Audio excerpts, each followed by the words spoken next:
Okay, Barbara, we are live. Good evening, everyone. This is so exciting.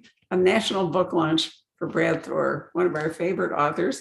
And as it happens, I have a glass to raise to you, kiddo. Congratulations.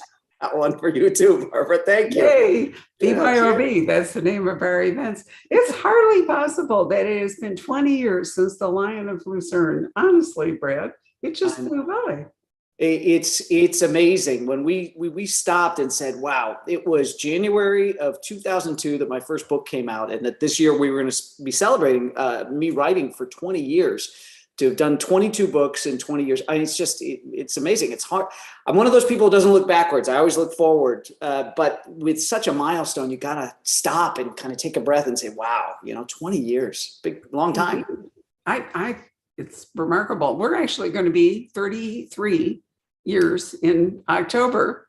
Wow. And I can hardly believe that, it seems to me like it was just yesterday. But the good news is that means that we have been with Brad over the entire arc of his writing career since we've been here longer than Brad's been writing. But I did a little research into early Brad, so we'll come back to that. But what I want to do is show you, Patrick's gone downstairs to get the fabulous sticker that comes with our books that honors the 20-year anniversary of Brad's publishing. But I want to show you, this is one of the most gorgeous covers ever. Oh, thank you. And it's embossed, which you can't tell, of course, but I can, writing my hand over it. And I want Brad to tell you what it actually, because he got involved in the cover design, and I want him to tell you what we see here on this gorgeous cover. So it's really neat. This year we did something that we have not done before, which is to put me together with the art director at Atria Books, Emily Bessler Books, right from the get-go, right from the jump. And I had always been taken with these beautiful brass doors at the City Palace of Jaipur. And I said to Jimmy, I would love to use those as a background somehow, and then we'll work in the other elements. And eventually, actually it did not take too long. Jimmy's so talented. We came up with this design. And what's cool is that if you have the hardcover, you can actually feel what the doors in Jaipur, India actually feel like. All the little design details in here you can actually touch with your fingertips, and it's like having your hand against one of those doors. Very cool. It is very cool, and the excerpt of it is it's a little hard to see with the glare, but it actually is the head of a tiger. Yeah, which I like. So I told Brad I dug out my only authentic, bought in China 1997 Chinese garment, because we are in a really interesting theater here, which we have not, I don't think, been in with another thriller writer, which is the border between India and China, and a demarcation line, which Brad will talk about, which I think is fascinating. But I want to say, because in order to really understand this book, you need to Google things. You need to look up. I'm serious, that slowed down my reading, because you want to find out where is Jaipur. You want to find out where is the valley that is part of the conflict here. You want to see where the Chinese autonomous zone is in the border with India, and remind yourself that Nepal and Bhutan and all. So anyway, you spend time on your phone. But then it occurred to me that Brad hasn't gone anywhere for several years. And so how in the world did he come up with, this terrific evocation? And then I discovered, how did I not know this? That Brad, at a very tender age, like in his 20s, while living in Chicago, actually created a program called Travel Light, LITE, which still has some YouTube videos that I think you can watch. Although I don't remember seeing one about India. So seriously, while we're waiting for Patrick and the fabulous decal, tell us about Travel Light. Well, I will tell you about Traveling Light. And what's cool about the decal is that the only way you can get that decal is by buying a copy of Rising Tiger from the Poison Pen. Oh, so there it is. Isn't it gorgeous? Oh, yeah. That's right. Thank you, Patrick. Wait, Patrick, do you need to speak to get the camera to click on you? Barbara and I can see it, but I don't know if the audience can. All right. Here we go. Hopefully the audience can see it. There could be a little lag, Brad, so I should show up here. There we go. Yep, I see you. There we go. Yeah. All right, move it forward a little bit more, Patrick, because it's just so gorgeous. Right. And so some of you will recognize, what is the image, Brad, in the middle of this wonderful So that is a lion to represent the Lions of Lucerne, my very first novel. So that's kind of our mascot for celebrating 20 years in publishing. And each of our copies comes with it. And we have plenty of copies that Brad signed at home that delivered to us today, which is publication day. And each of them will go forward to whoever buys one with the sticker inside it. So it's a very cool exclusive. And I should add that this is actually the only event that Brad is going to do for this book. So we're going to need to range around and do it justice. But I'm going to haul the discussion back now. I want to go back to young Brad, age 20-something in Chicago. What in the world prompted you to create a program called Travel Light, which I think must be in part responsible for all the wonderful landscapes of your books? So my background in travel, in doing travel television, a travel show host, played and has played and continues to play very heavily in my books. When I graduated college, I did something, Barbara, that no American has ever done. I decided to move to Paris to write a novel. Had never been done before. And I thought I would be the first guy to go do it. And I got to Paris. I had a friend. In fact, it's great that you asked this question because the Rising Tiger, this year's novel, is dedicated to that friend who gave me a room in her flat in Paris to try my hand at writing. And I tried, and I got a few chapters into writing a thriller. And I had that voice in the back of my head that I think a lot of us have when we're embarking on something new and strange and scary, which is, you know what? You might fall flat on your face. Maybe better to not risk the embarrassment. What if you don't finish the book? What if it's no good? What if you don't get published? Blah, blah, blah, blah, blah. All that negative self-talk. And I listened to it and I caved in and I shipped my laptop home and I used the money that I had saved in college. I rented apartments in LA and I saved money and I traveled through Europe. And it was really a very cool experience for me to travel like that. I lived in Greece for a while and some other places. And I came back to the US and decided I wanted to do a public television series encouraging young people to travel, 18 to 34-year-olds. Rick Steves was very successful on public television, but it was an older demographic than where I was. And so I wanted to encourage young Americans to go see the world, see their country from abroad, appreciate how many good things they have in life by being privileged enough to live in the United States and to learn other ways of living and seeing the world by traveling through it. So I pitched public television. Long story short, they loved it. I found underwriters for the program, and I did this travel show for a couple of years. And after my second season, I was on my honeymoon, and my wife asked me, "What would you regret on your deathbed never having done?" And I said, "Writing a book and getting it published." And so she said, "When we get home, you need to start spending 2 hours a day, protected time, and make that dream come true." And I did. And it's a much longer story. I met a sales rep from Simon & Schuster on an overnight train. And I found an article in a newspaper in Amsterdam about something happening in Switzerland with this shadow militia high in the Alps. But everything came together once I made that decision to become an author. And it just worked. All the doors opened, the windows opened. It was perfect. But my love of travel has always figured prominently in the books because the locations almost become like characters themselves. And you're right. Actually, the book you and I talked about last year, Black Ice, I was supposed to go up to Svalbard in Norway. And that got, the kibosh got put on it because of COVID. And then I was hoping COVID would get better last year so I could go to India and do some on-the-ground stuff for Rising Tiger. But the Delta variant was so bad that my wife, who's a doctor, said, catching COVID or not catching COVID. So first of all, they just don't have therapeutics and the things that you need in India. She said, but if you get in a car accident, the hospitals are overwhelmed. You could very well not get into an ER.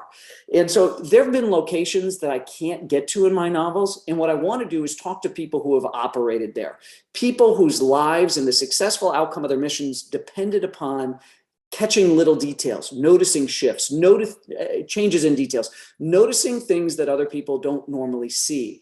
And so that's what I did. It turns out that my children's godfather, who works for the State Department, was based at the embassy in New Delhi for a while. And so I was able to get great information from him. And then it was surprising once I put the word out to my network of contacts, how well I was able to develop new relationships with friends of friends who knew a lot about India and could help me out.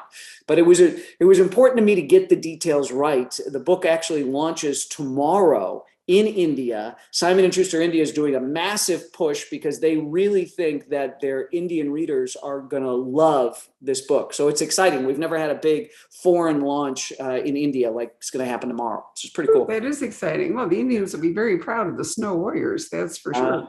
And okay. there's an evil Pakistani. Yep. There's evil Chinese. That's my outfit. The sweet spot for the Indian reader. I got the evil Pakistanis on one side, the evil Chinese on the other, and the brave Indian soldiers in the Himalayas. It's right over the plate, Barbara. I mean, that thing, I don't think I could have made it any more perfect for that audience. Well, I think you're right. Although, were you writing for them, or has it just turned out that way? No, well, early on, we had a discussion, and I told Simon & Schuster in the US, I said, I'd like to reach out to our counterparts. The Simon & Schuster India social media team is fantastic. And they've really started pushing people in our house like me, like Jack Carr. And they've really been getting creative with how they're introducing Indian readers to American thrillers, particularly from Simon & Schuster. Well, obviously from Simon & Schuster, because it's a division of Simon & Schuster. So they've been terrific. But I've been talking to people either who were born in India and moved to the United States, or are first generation American whose parents are Indian. I wanted to make sure that I got the cultural items right, and that I didn't step on any toes, and that I didn't say something that was incorrect. And I actually created a character in this book because I realized I needed to, and it's probably on your list of things to talk about, but I needed a local person to help navigate Harvath, my protagonist, through this brand new landscape, because it was just as foreign for Harvath as it was for me as the author. Indeed, you did. It was fascinating to me last year because I'd been to Svalbard twice, and Brad hadn't been there at all. So I could see that he's done well. And in this book, we do have a couple of crucial scenes in Bucharest, where I have also been. And I thought that you did Bucharest extremely well. I haven't been to Kabul, and I haven't been to Jaipur. You have been to Kabul. I've been to Kabul. I've been to several places in Afghanistan, but I have not been to India. So. Okay, well, let's talk about, so the reader can get oriented. The snow tigers and the Chinese in this brutal attack that happens. Set the scene for us. Where are we? And what is the demarcation line, which seems to be constantly shifting or under renegotiation between China and India on that border? Great question. So the idea for the book came from something that I read about 2 years ago. So 2 summers ago, Chinese troops crept through the Himalayas over to Indian territory. There's this disputed area called the Line of Actual Control, which is this border region in the Himalayas. Well, it actually stretches, it goes along between India and China. And this particular section of the Himalayas, the Snow Warriors are placed there. They're one of the most highly decorated regiments in the Indian military, are there to make sure that the Chinese don't come down and try to seize territory, because that's a very common Chinese tactic. And they use it in lots of different places with their neighbors, where they gobble up. We call it salami slicing. They're happy to take an inch, a foot, a yard. They call it silkworming in Chinese, because silkworms nibble, nibble, nibble, nibble, nibble. And that's kind of what the Chinese do on Indian territory. So this really happened. And there was a rule that was agreed to in 1996 between China and India that there would be no firearms in this region, because they didn't want any potential skirmishes to spin into an all-out war. So 2 summers ago, the Chinese soldiers handmade their own weapons. It was like something out of The Walking Dead. Iron rods studded with spikes, baseball bats wrapped with barbed wire, and they crept down there under cover of darkness, and they attacked a contingent of Indian soldiers in what's called the Galwan Valley in the Himalayas. And it was bloody and brutal and medieval, and the hand-to-hand combat lasted for 6 hours. People getting thrown off cliffs into 1,000-foot drops. Some people so badly disfigured that they needed to use DNA testing to identify them afterwards. I mean, it was grotesque. But as I read about this, I was fascinated. I thought, why aren't we hearing more about this kind of tension between China and India here in the United States? And I was particularly interested because we are the world's oldest democracy in the United States, but India is the world's largest. And they are a natural partner, a natural ally for the United States. And as we all learned especially during the initial phases of COVID, and still are learning now very painfully, is that we are over-reliant on China for manufacturing. And once the supply chain gets screwed up, you break. It's like the old chain letter thing when you were a kid: break the chain, feel the pain, and interrupt the supply chain, feel the pain. So India would be a much better partner for us on so many different levels than China is. So as I was looking at this and this brutal attack in the Himalayas, I said, wow, wouldn't it be interesting if we wanted to create an Asian version of NATO with India at the hub? And we had to kind of secretly go about it because the Chinese would lose their minds. China hates India's democracy, just like Putin hates Ukraine's democracy. Totalitarian states do not like freedom sitting right at their doorstep because it threatens them, because their citizens can see what's happening just across the border, how well the people are living and how different it is and blah, blah, blah. So anyway, that was my concept for the novel. Open it with that attack in the Himalayas, then have a shadow diplomat working for the US who gets assassinated. And then that brings Harvath in to figure out what's going on in India, what happened to our diplomat, blah, blah, blah, blah, blah. And that's where all the action takes off in Rising Tiger. It really does. Now he's left his Norwegian ninja behind for this. He has his fiance now. Yep. She can't get away. He has no choice. He was out of vacation days, out of sick days. And I have this idea that his boss, who really wants Harvath to be in the office full time and start developing the next generation of talent, I have this kind of perverse thing that I think his boss is overworking him. Oh, you want to be in the field? You don't want to sit behind a desk? I'm going to keep throwing you into assignment after assignment. You're never going to see your pretty Norwegian fiance. I'm going to put you in the meat grinder again and again and again until you make up your mind about coming to work here in the office. Wow, that's a cruel thought. Yeah. Not realistic if you want to go on writing these. I mean, because he can't really just sell them. And he's never going to. I won't do that to the poor guy. It's not going to work out. So one of the things about writing an international thriller is that events can overtake you. And so Brad has a really excellent paragraph on page 2 when he's talking about China. And I'll read it to you, a little bit of it. The CCP, the Chinese Communist Party's grip on power was increasingly tenuous. The panic of its members was palpable. Many in the party believed they were only one Tiananmen Square away from full-blown revolution. It was why they had crushed the pro-democracy movement in Hong Kong and why they continued to flex their military muscle over Taiwan. One more crack in their hull and one more leak in their sagging waterlogged boat, and the CCP would slip beneath the surface of the waves and be dragged violently down to its death, which we could translate to Vladimir Putin and his invasion of the Ukraine, which actually began while you were presumably finishing up this book.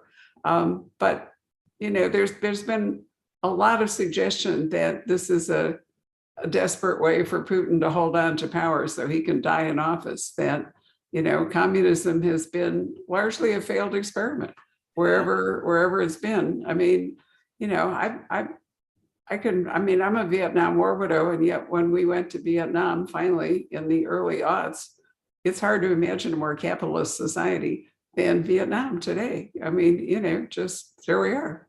But I thought how interesting that you wrote that, and yet, we can see the rationale for Putin. The other thing that you mentioned, which I think is absolutely true, and any decent biologist could have figured this one out, was that their one-child policy, which meant that girls were drowned at birth or exposed on hills or whatever. It's always been better to have fewer males and more females for reproductive purposes than to have lots of male and very few females. And I don't understand why the Chinese couldn't see that, because now they're stuck with a real problem. Well, and I make this joke with my male friends, and you can probably understand it. It's not that hard to get the joke, but I remember being single and going out with my single buddies, and they would get drunk, and there were two things they wanted, and it was in this order. They wanted to meet a pretty girl, and if they couldn't meet a pretty girl and maybe take her home, they wanted to get in a fight. So what you have in China is a bunch of guys and not a lot of women. So you've got guys that are in their late teens, their 20s, their 30s, who are products of this one child policy in China, who can't find a mate. They can't find a girlfriend. They can't find a wife to begin a family. And so it's either going to be riots in the streets, or the Chinese government has to turn that energy, that anger somewhere. And that means China's got to go to war and put these men into combat. That's the only way they'll be able to channel this anger and this angst and this desire that these men have. It's massively backfiring. And I agree with you. The fact that they could not see this coming, but it's what happened with that one child policy. There's just too many guys over there and not enough potential life partners for them. Yeah, it's the sad opposite of what happened in England after the First World War, when there were way, way too many women because most of the young men had died. But from a reproductive standpoint, that was an okay thing. Mm-hmm. So anyway, that's one of the dynamics. The other thing that Brad writes about, which I think is important, if you've got Scott Harvath out, fighting for democracy and the American way of life, and America is a beacon, and America is an old democracy and all, how do we explain that in terms of the mess that we are currently embroiled in? And I thought that you wrote we're on page 176, and I'm not going to read it, but I thought you wrote a really dramatic piece about the forces at work in our country that are going to make it harder for other countries to want to be like us. Yeah, this was such a neat book to write, because so much of what India is going through, we're also going through. It's very, very similar with their democracy and ours. And as a matter of fact, because of that real life attack in the Himalayas by the Chinese troops, that ambush on the Indian troops, one of the things that the government in New Delhi did in response to that attack was they threw all the Chinese, like over 200 Chinese apps, out of their app store, including TikTok. And what the Indian government said to China was, you have been using your apps to spy on our people, gather their personal data and their biometric information for years, and we're not going to allow you to do that anymore. And it was a huge blow to the Chinese tech sector. By 2026, there'll be 1 billion smartphone users in India. So it was a massive loss for them. And what's interesting is just last week, the head of the FCC here sent letters out to places like Apple and said, we want you to pull TikTok from your app store. So, and that was part of the previous administration too. They were trying to get TikTok to sell any of its American stuff and not be connected to Chinese. And it was just revealed that while TikTok points to the servers they have down in Texas, and they're like, oh, it's all contained in the United States. It's not true. Engineers back in China and the CCP can access the information on any American TikTok account. So that stuff's interesting. And there's also, I was trying to paint this picture of, what does it mean to be a successful democracy? What's involved in that? I always like to experiment with, how do you fight bad guys who don't fight by any rules? And what does it say about you as a nation? How many eggs are you willing to break to make an omelet? And the importance of, if you send somebody like Scott Harvath out and you say, listen, you need to go, all we care about is the success of the mission. You need somebody with a really strong moral compass, who's not just going to go break rules for the sake of breaking them, not a sadist who gets pleasure out of inflicting pain on other people, but who isn't afraid to inflict pain if that's the necessary thing and it's going to end up saving lives and achieving the goals of the assignment. Yeah, but more than that, he has to have a really firm sense of mission. I mean, he has to really believe, that what he's fighting for is in fact a better way of life, and it's a little shaky at the moment. I mean, India and Pakistan have been riven by competing sides ever since the partition in 1947, when, the Pakistan, I don't remember the whole dynamic of it, but they should have been one country freed from British colonial rule. Right. And because the Pakistani guy didn't get whatever he wanted, he decided he was that's the way I've heard it, but I don't know that that's true, so don't quote me. But anyway, it ended up with India being broken up into the Hindu part, India, and then the Muslim part, Pakistan. And it's been a clash ever since. And unfortunately, the misinformation has become like an art form today. And we're seeing the same thing in our own country. We're seeing, that the red and the blue are just increasingly fractured and can't come together on any kind of a common purpose. So what does that do for a guy like Harvath, who's out there willing to die, to defend democracy or defend America? And yet, what's America? Well, so Harvath has long said that Al-Qaeda didn't choose the Twin Towers because they were full of Republicans. They chose the Twin Towers because they were full of Americans. And if, God forbid, one day they ever attack the subway system in a major American city, they're not going to post somebody at the turnstile asking to see voter ID cards and say, oh, you're a Democrat, take the bus today. You don't want to be on the subway. You know, they're not going to tip their hand. They just want to kill as many Americans as possible. So one of the things that India is wrestling with is propaganda being pushed by enemies of India via social media. So that's a big thing that they have a problem with there. So we experience the same thing here, where you've got Iran, North Korea, China, and Russia that are trying to press on these fissures that exist amongst us as Americans. And so I've always said that Harvath's number one job and his biggest concern is America. And I personally believe that there's more that unites us than divides us. And there are some people who are doing very, very well in our country and in India, convincing people that your life isn't that good. And the reason it isn't good is because of this group over here. It was very interesting for me to look at India, and when there are attacks on the Muslim minority in India, okay, by Hindus, in Bangladesh, which is the exact flip of India, you see attacks on Hindus by the majority Muslims. So there's been a lot of push back and forth, particularly on trying to tamp down on fake news, because stuff goes viral in India like that. And you can have riots and people showing up. I have something that happens in the book where this mob rushes to this person's house just based on a rumor that was put out into the electronic air, if you will. So yeah, we do have issues here where we're so tribal, and it's all about what jersey am I wearing, and I only care about, you know, helping my side and not helping the other.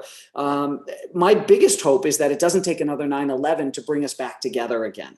It's just because like I said, we do have more that unites us than divides us, and that's a big thing. When I'm writing my books, I'm writing for all Americans, not red America, not blue America. I want to do books that anyone can pick up, because I think you'd be crazy to open up a delicatessen and then have a big sign on the door of all the groups you don't want to eat in your restaurants. I can't argue with that. And I certainly think, you know, H.G. Wells' The War of the Worlds, you know, was an example of how people pull together when there is indeed an external threat.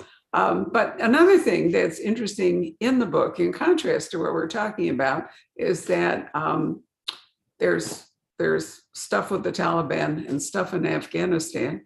And Brad talks about what a failed state it is, that Afghanistan can't actually function at all because the extreme ideology has taken over. And, you know, I can also tell you, Brad, from my own travels, that to a great degree, that's true in Myanmar, that the military in Myanmar, that's the only country I have been to going around the world where they actually rejected all of the infrastructure and so forth that the British created and took themselves back to, if not the Stone Age, you know, they just let it all go to hell and to rot. India kept, you know, the postal system, the railway system, the functioning stuff. And the British, say what you want to will about their colonialism, they really understood infrastructure. And, you know, and they were good at building it. And, you know, to consciously destroy that for some ideological purpose is a really terrible thing. So your scenes at the beginning where Harvath is, well, tell us about it. There's an extraction in the beginning. That's your really big action scene. It's terribly exciting, and it all ends up in Kabul at the airport. So that's the longest action scene, continuous action scene I've written. And I divided it amongst X amount of chapters, but I didn't insert any other storylines in there. So you got to go on this incredibly long and wild ride with Harvath. And the idea behind it is so we talked about chapter 1 was the snow warriors fighting with the Chinese in that barbaric medieval style battle. Chapter 2 was the American diplomat who gets assassinated. And I'm not telling tales out of school because this is all on my website. If you read the excerpt, it's there. And then chapter 3, we jump in mid-mission with Scott Harvath in Kabul, where he was sent to help, in his team, they were sent to help extract a Afghan intelligence officer who had agreed to stay in his position. He was spying for the United States. And even even after Afghanistan fell to the Taliban, he agreed to stay in place, keep his family there, and he would keep spying and feeding information back to the US, but things have gotten too hot. And so Harvath is sent to extract the man and his family. And so in the process of getting the man and his family out of their home, they get discovered by a roving, just bad luck. And bad luck hits almost every operation. You know, they talk about Murphy's Law all the time, and Murphy shows up. So Harvath and his team are hoping to extract these people, and Murphy pops up along with 12 Taliban, and the bullets start flying. And so that was kind of fun to show Harvath. And then there's a little piece of intelligence that comes from it that pays off later in the book. Because if you put the gun on the stage, you got to fire it by the end of the play. So I had to tie Afghanistan and Harvath's mission into the overall thing he was doing in India and beyond. So there you go. It is an incredible action scene in which Harvath keeps pushing his guys to leave him. You know, he's either don't wait for me. Take off. Not. And we'll get to that in a minute. But what I want to know is, have you ever actually ridden a hot rod like you described and made some of those death-defying turns and so forth? Because it's really dramatic and incredibly filmable. I have ridden that motorcycle. I rode it overseas. I did not do any of that insane stuff that Harvath did. But what was really funny, Barbara, is when folks read the book, I actually describe in a little bit more detail than I normally would ever starting a motorcycle. But this particular motorcycle is so wackadoodle, all of the steps that you have to do to start it. And it's a motorcycle that lots of people here in the United States own and they know. And I wanted people, when they read that, if they owned that motorcycle or had a friend that did, or if they owned one at one point in their lives, they would say, okay, Thor knows what he's talking about. Because it isn't just as simple as hop on and start it up and you take off. There's actually, it's like starting the Millennium Falcon. There's a list of things you got to do. And I just pictured in my mind, what would a movie look like if you use this? Because it would ratchet up the tension. Oh my gosh, is he going to get the thing started in time? And is there enough gas to get him where he needs to go and all that kind of stuff? I love it when you turn it over on his left side, because there's just that little bit of gas still left in the tank. Slosh. Over on the left side. So if you Yep. didn't know that, you'd never be able to finally make it to the airport. And then there's this glorious Steve McQueen scene, which, or in some Yep. ways, maybe Die Hard, but I'm older, so I'm going to think of Steve McQueen. Very And scary. honestly, Brad, it's just such an incredible movie, through line all the way till how that ends up. And so I wanted to ask you, because I do read the acknowledgments in the back of the book, and you mentioned your longtime entertainment guy. Is Yeah. there something in the works that you can't talk about, but you could at least tell us that something's happening? So yes, so we made a relationship with an unbelievable executive producer in Hollywood, and the guy's been hugely successful. I guarantee that 95% of the audience have seen his films and know his movies. And he was awesome. And he said to me, I'll tell you what, he said, I want to get to know you. I've got an idea of who should be the director, but who do you want? And I said, I could pick anybody. He goes, yeah, who would you want? He said, and I'm going to show you. He said, I've got 3 names that I think would be perfect for this. And I said, okay, I've only got one person I want. And he goes, okay, we're going to both do it at the same time, right? Like we're going to flip our cards around at the same time. And my number one, my only one, was his number one. And I said, you have a relationship with him? And he said, yeah, I do. And he said, I can get him on the phone this afternoon. And I said, well, that's great, because I know he's a fan. I know he reads my books, because I've heard that from people. And I got to meet him once. He told me how much he liked the books. And he's a massive reader. Like, he loves Trevanian. I mean, so this is a devoted thriller reader, this director. He's fantastic. So it's all fantastic. We're supposed to be, everybody's on vacation now because it's right around July 4th. People won't start coming back for a little while back into Hollywood. But so yes, we do have something going. But I'm a little bit cautious because I've been left at the altar so many times. This is an A+ group we're working with, Right. so that's good. But it's when I'm sitting in the theater with my bucket of popcorn, waiting for the movie to come up, then I'll believe it once it starts playing in front of me on the screen.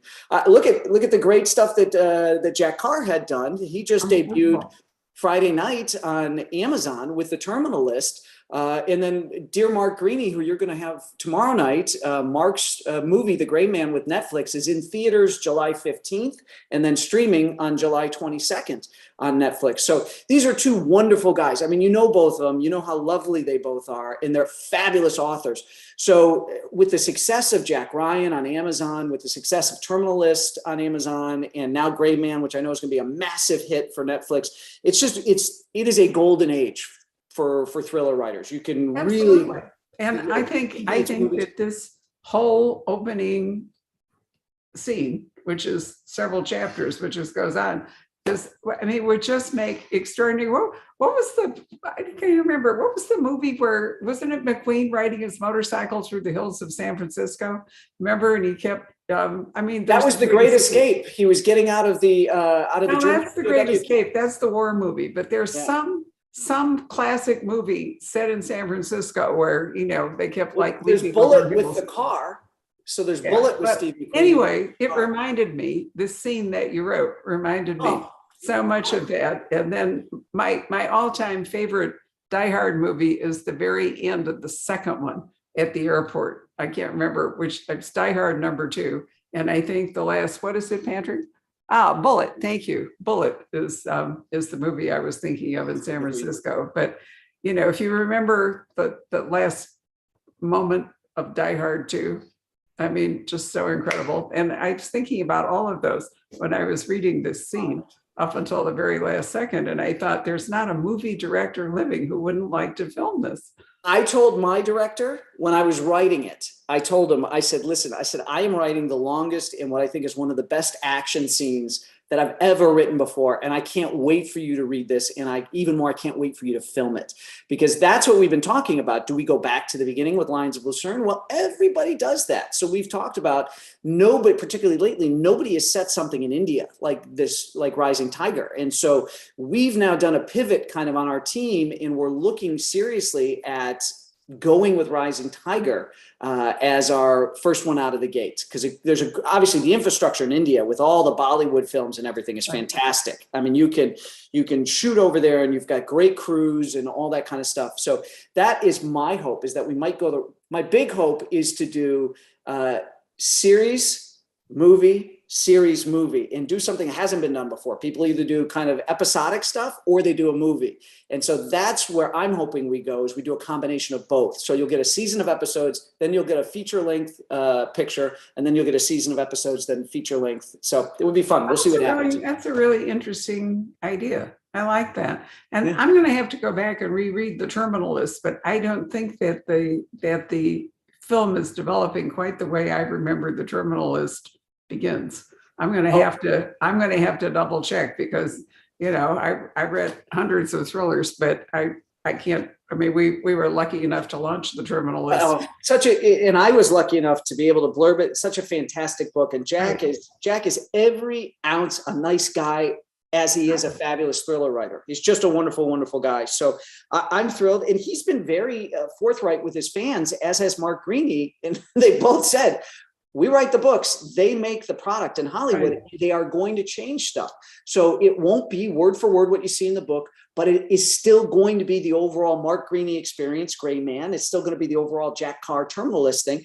And it's kind of fun. If you've read the books like I have, it's kind of neat to see, oh, wait a second, I know what happened in the book, and they changed that. So you're smarter than the average bear, and I actually think it makes it fun. And I know that all of Jack's readers have loved the Terminal List, and as they should. And I know Mark Greaney's fans are so excited about the Gray Man coming out. So anyway, I'm just thrilled for both of those guys. They're just I think it's going to be wonderful. And of course, I've had the experience of watching the Terminal List with my husband, who has not read the books. Wow. Now for him, it's an entirely different experience watching it unfold than for me. He was going, wait. So anyway, let's come back to your book, and let me see if I can figure out how to turn on my light, because now I can't see very much. So once they get through the mission, and by the way, I meant to tell you that there is actually, I Googled it, the BBC actually wrote up that June 2020 attack of the snow tigers. So if any of you watching this are interested in it, you can actually go and read. I have a link. I have a link to multiple articles about it on my website, actually. So fans have asked a lot of questions about where'd you get the research and how did you find it? And what is the article that inspired you to write the book? And so I've put together a list of resources at bradthor.com. So if anybody is interested in the article that Barbara's talking about, because it's got some pictures and things like that, I've got all the articles that I use just linked right on my website. It's kind of fun. Wow. Well, how very handy. Okay. So anyway, let's assume, because obviously it's not a spoiler, Scott didn't make it away from the Kabul airport. That would be the end of this very short thriller, like a novella. So let's assume that he makes it. And then we have to figure out what happens next. So what we have is we have an agent of the Chinese government. We have, well, you tell us. We have various people in play.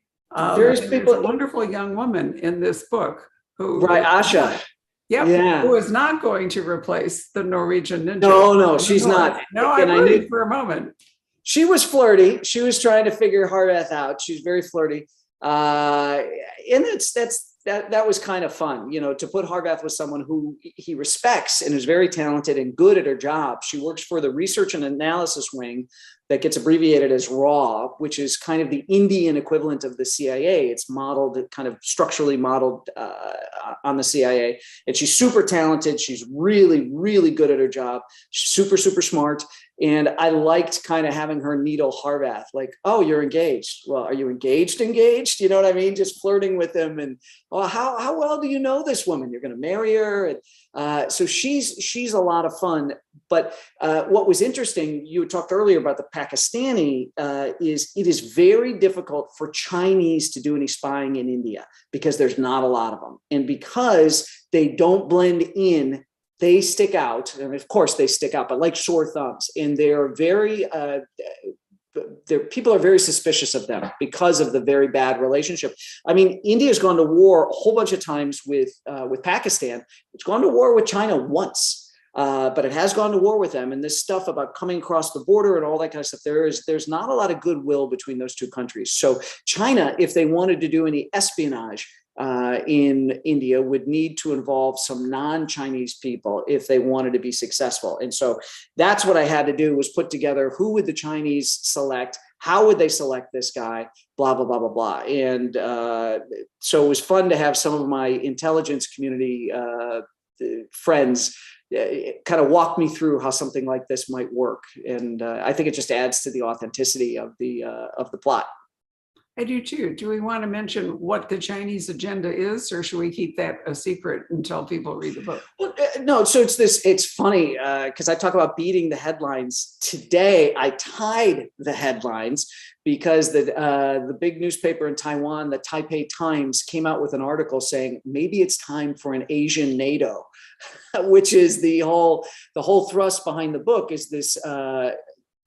Is that the US wants to bring India into a formalized military alliance, an Asian version of NATO. The Chinese don't want it. And there's a particular division of Chinese military intelligence that is chartered with disrupting China's enemies any way possible. And the more disturbing ways that they can come up with it, the better. So there is a subplot of this guy's running an operation to try to destabilize this Asian NATO, but he gets to freelance a little bit, and he gets to be very clever and creative with some particular technology. I don't want to ruin it, but some interesting stuff that the Chinese have developed that we don't even know. Is it the Russians? Is it the Chinese? We just know that this technology exists and we don't know who has it. So that was kind of fun to play with too. And you did play with that actually in your last book, Black Ice, a different version. Yep, different kind of technology, and the teaming up with the Russians. Scary. I mean, we still haven't figured out, excuse me, what might have affected people working in embassies in Cuba and so forth. We still haven't come to grips with whether there was some kind of technology that caused their inner ear and other disturbances. Anyway, the Chinese have to employ a really horrendous person named Durrani, who turns out is the guy that assassinates I think I have this right, he assassinates our American guy who was trying to bring about NATO, right? Right. So the U.S. has sent a very covert, private citizen now, but he was in the State Department. He'd come out of a CIA background, actually went to college on the GI Bill after being a United States Marine. So he gets sent to these different places to start forming this, whether it's, we have an alliance now in real life called the Quad, which is the United States, Japan, Australia, and India. And so that's where in my fictional thriller, the United States begins trying to build this Asian NATO. So they've got this quiet shadow diplomat that's going from country to country, meeting with different people to try to get this on the tracks. And he's the one that gets assassinated. Durrani is involved with that assassination. That's all I want to say, so I don't spoil it. Okay, well, we won't. But in order to really make Durrani the repulsive individual that he is, Brad does something I don't remember you're doing before. I'm only going to touch on this lightly, but anyway, I mentioned Bucharest earlier, and Romania, as you remember, under Ceausescu was a pretty corrupt and horrendous place. But this guy, Durrani, has a couple of sexual fetishes that he feels that he can indulge in Bucharest, and they become addictions. And I have never heard of either one of them. So without giving them away, Brad, what in the world steered you towards these two? They are so bizarre. Yeah, they are really weird. And I wanted to have that effect. I wanted to choose something that even really well-read readers probably hadn't heard of. And it's funny because one of the things that I'll tell you, because it's not a plot spoiler, but that very high-end for what it is, that brothel in Bucharest, where I say that the building leans to the side, and the joke was it leans to the wild side, and it's a whorehouse. Basically, it's the old U.S. Embassy. So all of my spy buddies who had done time, or my friends from the diplomatic corps who had done time in Bucharest, thought that was hysterical. They said, "Oh, you have no idea how many whores have actually walked through that building," kind of referring to politicians they didn't care for that paid visits there over the years.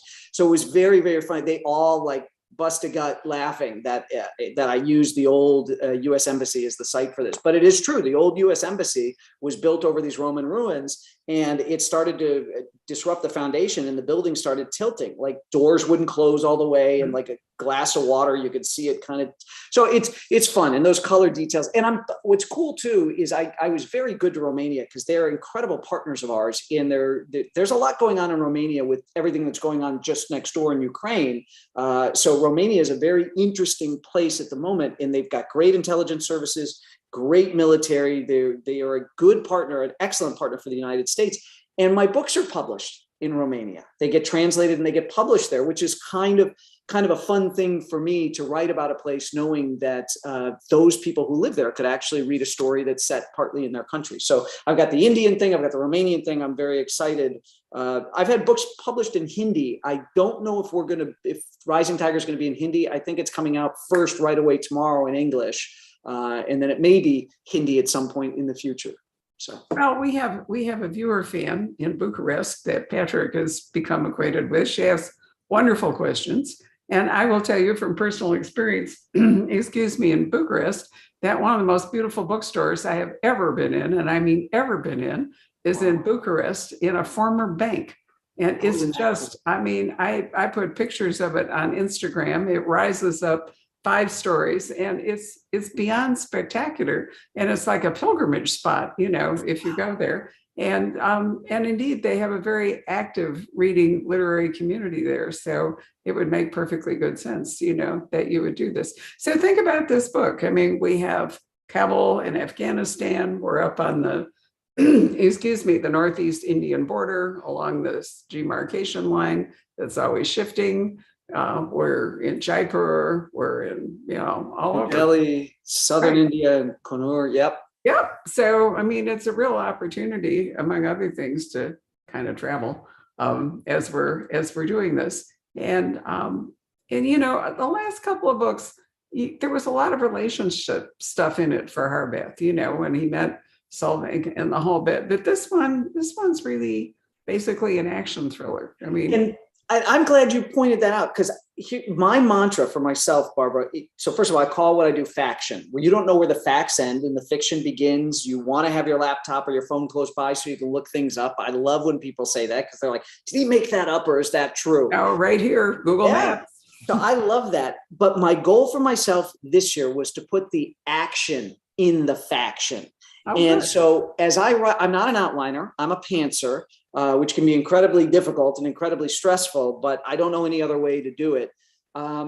So what I do is, after I write a chapter, I've got a Word document open with a table in there. And so I have columns. It's a little note, what's this chapter about, what number, where is it taking place, what time of day, what day of the week, kind of a thing.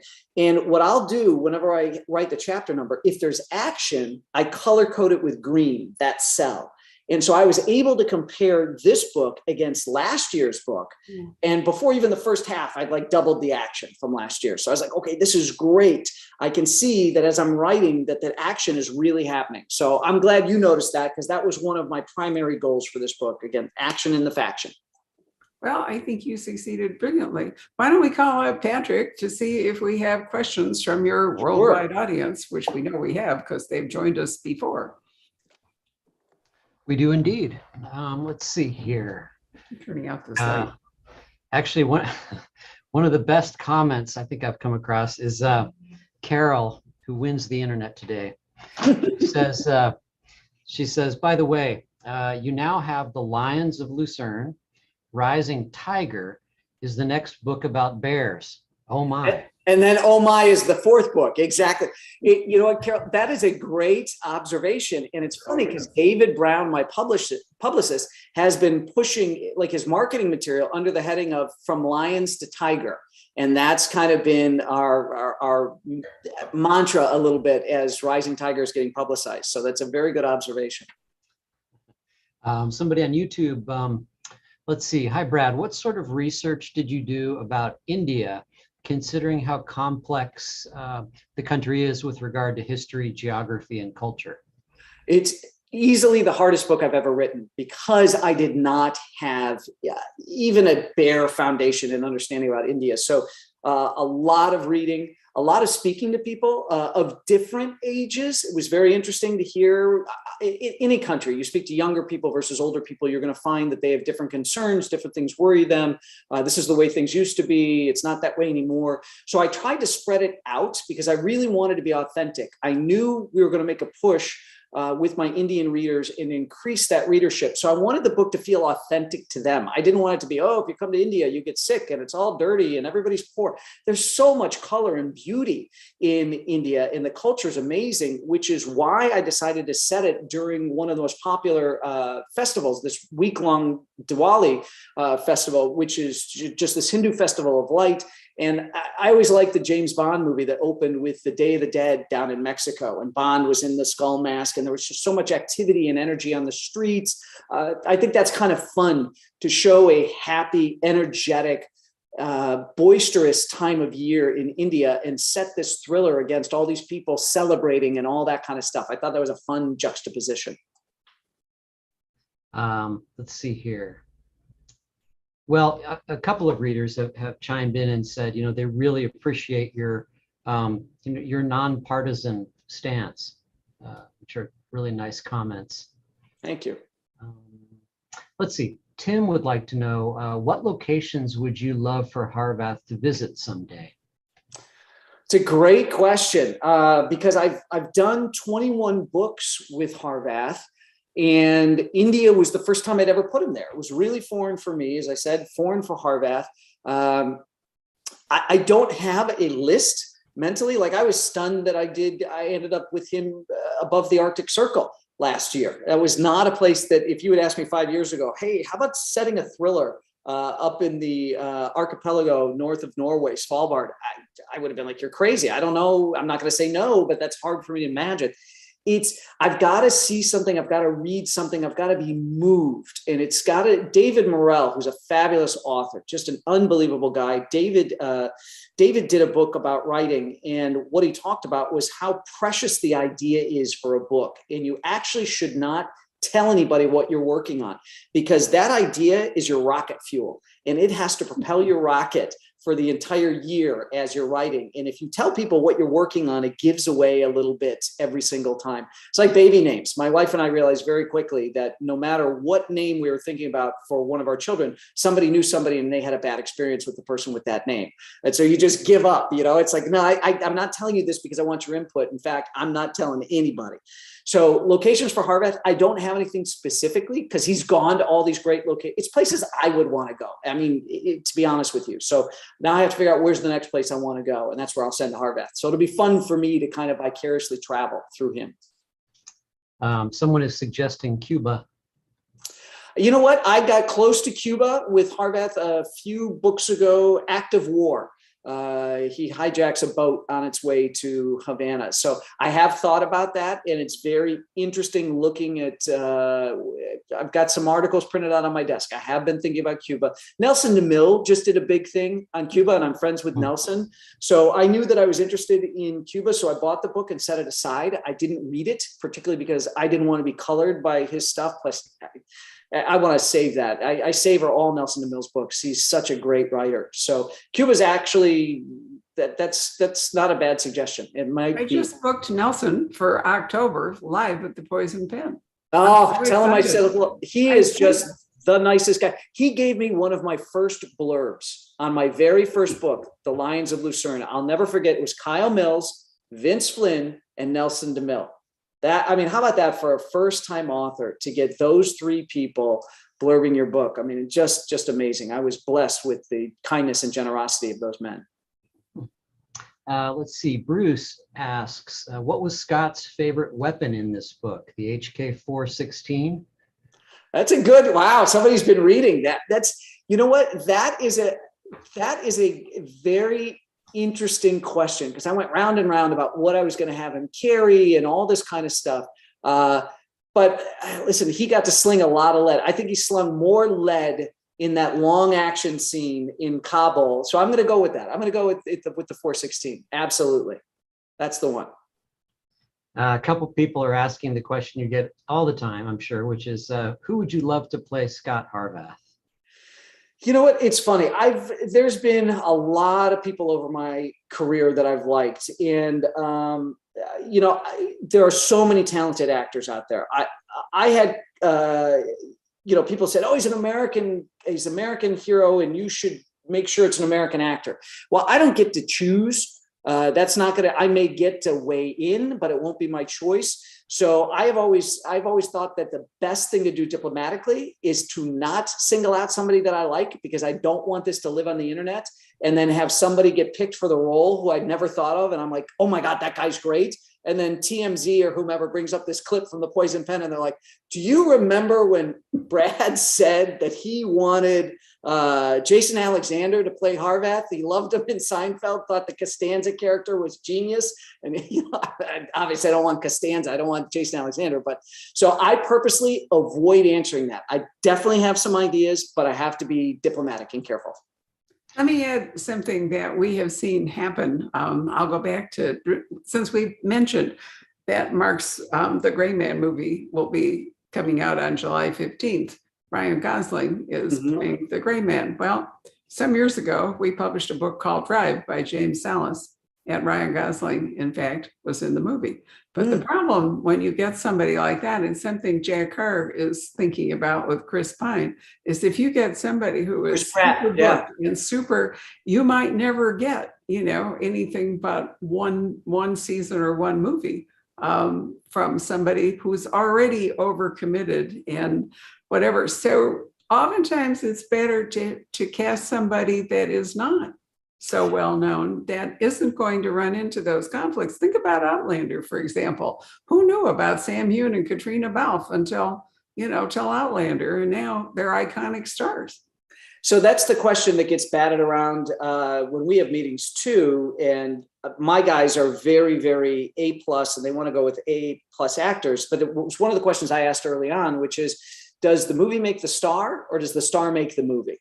And they are looking to put together the strongest package possible. So they want a well-known marquee value and somebody who wants a franchise. That's the other thing. They want someone who likes the character and says, I'm willing to commit to do X amount of these. And I would like the stability and the comfort of knowing I'm going to be doing these for the next 5 years or whatever it is. And the price is right and I'm going to do it. So there's a lot that goes into it, but that's also one of the reasons I don't talk about people that I like, because I also don't want to weaken the hand of my team in Hollywood. If the actor says, well, I know I'm Thor's #1 pick, so I can hold out for a little bit more or something like that. I think negotiating 101 that's a card I don't want to reveal at the table, I think it's really exciting when somebody unexpected or somebody unknown winds up stepping into a major role. Look at Sean Connery.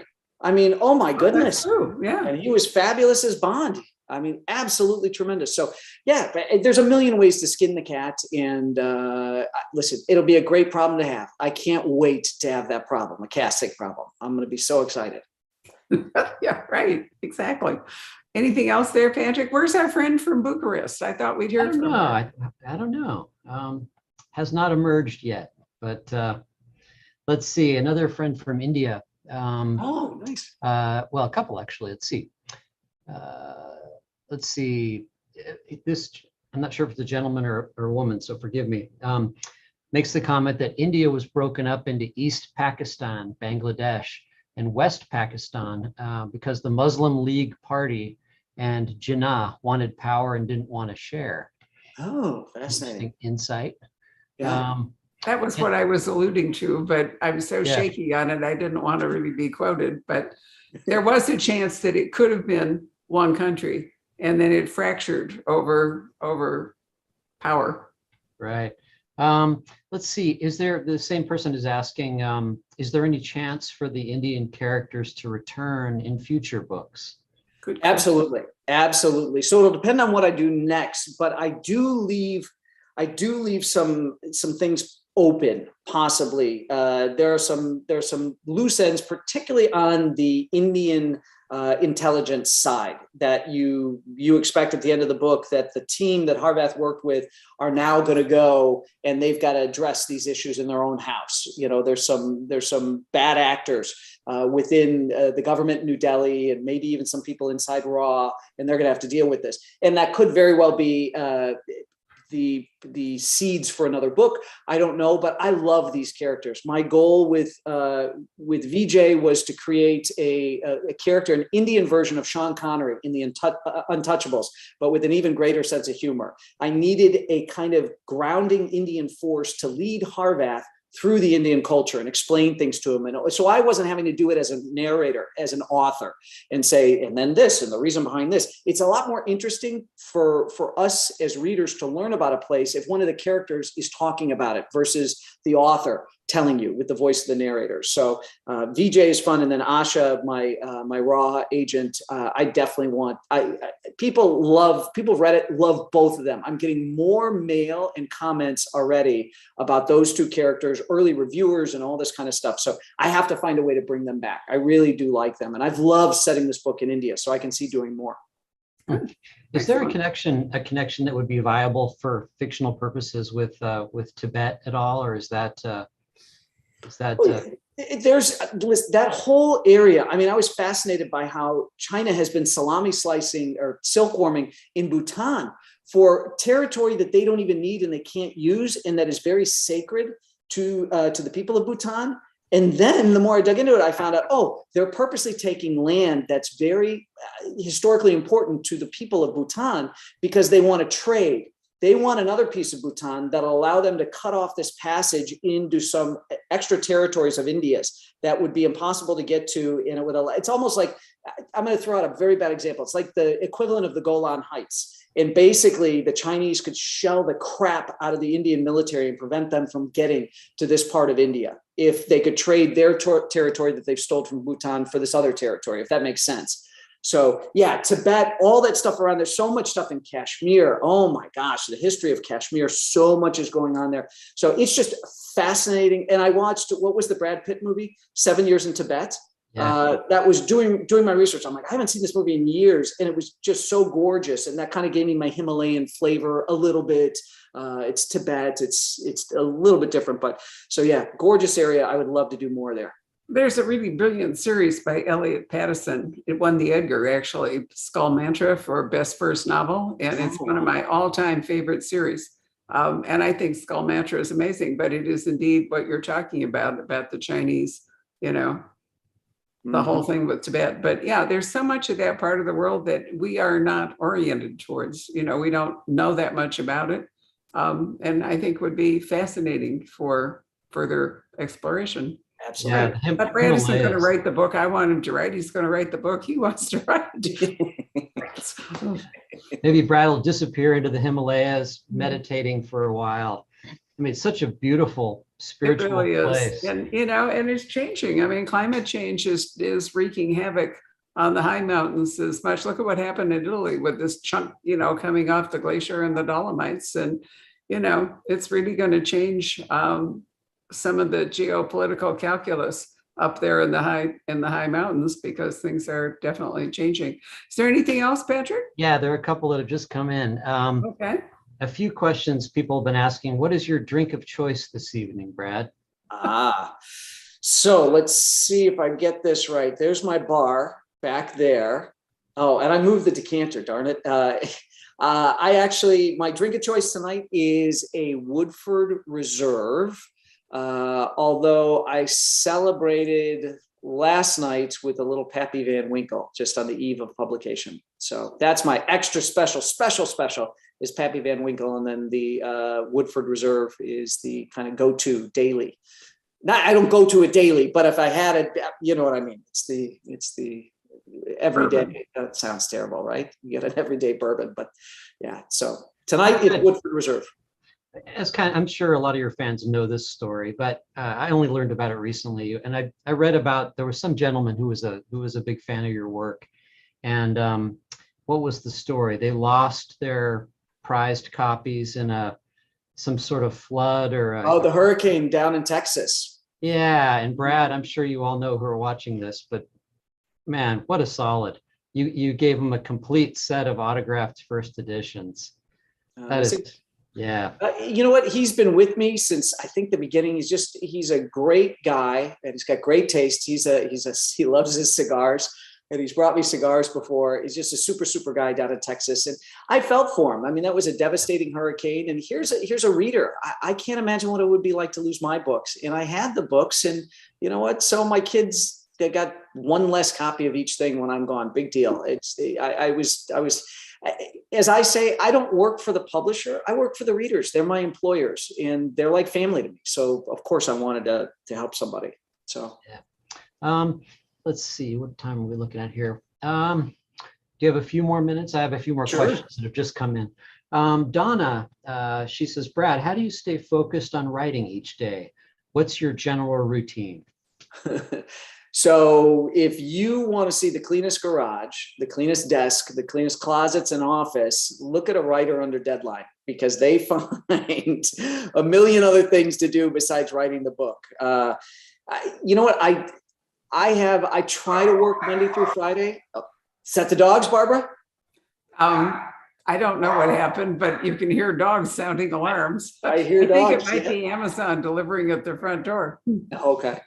So I write Monday through Friday, and it's seat of pants, a seat of chair. Some days are easier. I produce more than on others, but there really is no routine. It's just, there's an old line that the faucet has to be open for the water to flow. So you have to sit down and you have to shut out external stuff. That means I got to turn off my phone. Sometimes I even have to unplug the Wi-Fi, because the temptation of just hopping online and looking, the world is moving so fast and the headlines pop up new every few minutes. There's some other outrageous thing that's happening or some terrible thing that's happened. And you can convince yourself that you need to pay attention to that stuff. And you don't, you need to finish the manuscript. And so it really is all about having an iron will. And Jack London was famous for saying, you can't wait for inspiration. You have to go after it with a club. And that's very true, particularly if you're under contract and your publisher expects a book a year from you and you take it as seriously as I do. And I'm not going to phone it in. I raise the bar for myself every year. I make it harder because I think I owe that to my readers. I want them to get the absolute best product that I'm capable of, because you can go out and make another $30, $28, $30 to buy more books. But what you can't make more of is your time. And so that is the greatest, most precious commodity you're entrusting me with, is your time. And I owe it to you to give you the best read possible. So it's all about self-discipline. I keep the reader in mind when I'm writing.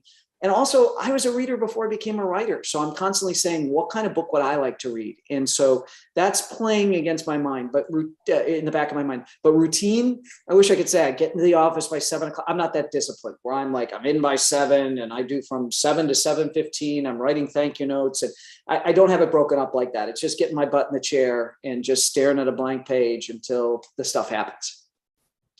Maybe a good final question. Susan, our friend, Susan Rushton, she says, Brad, are you going to continue challenge coins for the books? Yes, and I actually have the newest challenge coin right here. It's got Rising Tiger on the front, and then on the back it has the actual lion from Lions of Lucerne.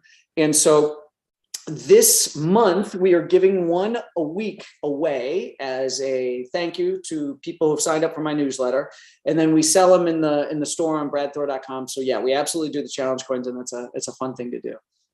Wow, that gives us a chance then. Patrick, hold it up again. Yes. So we have these gorgeous books signed by Brad in his office for you from the store. And with every one of our copies comes this wonderful commemorative sticker, 20 years since the Lion of Lucerne. So definitely Exclusive. You can't get that anywhere else, but only the Poison Pen has those stickers. I don't even have those stickers. Now, do you have this tattooed on your arm, Brad? I'm working on it. I've tried to convince my wife to allow me to get it. So she wants both kids to be away at college before Dad gets his first tattoo. I'll bet you some of your fans do. We could send you just a couple. I mean, I sent you a book recently, so surely I can at least Thank you for send you. that. Right. Well, it actually is set in a place that I think if you could figure out a Harvath plot, I would love to see you write about. So we'll talk about it. Alistair MacLean branded me years and years ago with that part of the world. So we'll see what happens. Anyway, thank you all very much for joining us. This has been a very exciting and fascinating book launch for Brad. As he pointed out, his only event for this book, because otherwise he's going to be in India. So anyway, good night, everybody. Good night. All right. Congrats, Brad. Thank you very much. I appreciate it. Thank you to Barbara too. Please let her know how much I appreciate her doing a double header. She's got to be exhausted. She's a trooper, man. She is.